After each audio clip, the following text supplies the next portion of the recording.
बिस्मिल्लाहिर्रहमानिर्रहीम अस्सलाम वालेकुम। एग्रीकल्चर इन्फॉर्मेशन के साथ मैं हूं मोहम्मद तासीन। जैसा कि हमने पिछली वीडियो में बात की थी तेलदार अजनास के बारे में। तेलदार अजनास, राया, कैनोला, सरसों वगैरह की वैरायटीज़ कौन कौन सी लगानी चाहिए और इसका वक्त काश्त क्या है। तो उसी वाले से आज हम बात करेंगे कि इसमें खादें कौन सी इस्तेमाल करनी चाहिए, पानी किस वक्त लगाना चाहिए और इसमें जो नुकसानदेह कीड़े हमलावर होते हैं उसका तदारक किस तरह करना चाहिए। तो इसके बारे में हम थोड़ी डिस्कस करेंगे। तो सबसे पहले मेरी गुजारिश है कि जिन हज़रात ने मेरे इस चैनल को सब्सक्राइब नहीं किया, चैनल को सब्सक्राइब कर दें ताकि हर नई आने वाली वीडियो आप तक बआसानी पहुंच सके।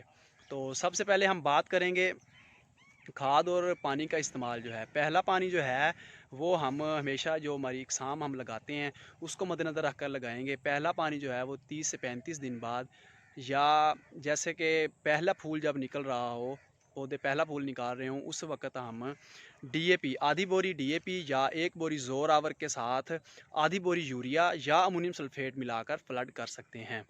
दूसरा पानी फली बनने के अमल के दौरान, यानी 55 से 60 दिन की जब हमारी फसल हो जाती है, तो उसमें यूरिया 35 किलो और साथ में 3 किलो सल्फ़र मिलाकर फ्लड कर सकते हैं। अगर हम यूरिया या सल्फ़र का इस्तेमाल नहीं कर रहे तो अमोनियम सल्फेट जो है वो हम एक बोरी इस्तेमाल करेंगे। तो तीसरा पानी दाना बनने के अमल के दौरान जो है हम दोबारा 2 किलो सल्फ़र के साथ आधी बोरी यूरिया जो है, आधी बोरी यूरिया या कैन गवारा जो है ना, एक बोरी हम इस्तेमाल करेंगे।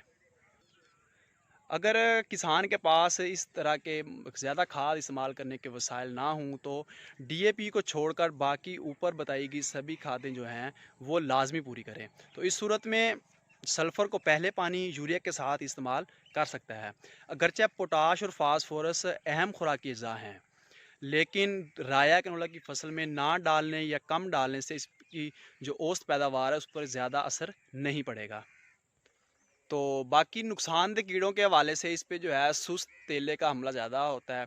तो इस सूरत में बाइफेंथ्रीन या क्लोथियान इसका या अमीडा का स्प्रे हम कर सकते हैं। एक बात ज़रूर याद रखें कि राया की निस्बत कैनोला की जो पैदावार है, मतलब कैनोला की जो पैदावार है वो राया की निस्बत कम होती है। तो इस तरह जो कैनोला का रेट है वो राया की निस्बत ज़्यादा होता है।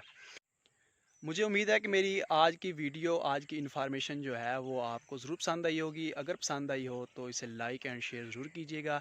आइंदा एक नई वीडियो के साथ हाज़िर होंगे, तब तक के लिए अल्लाह हाफ़िज़।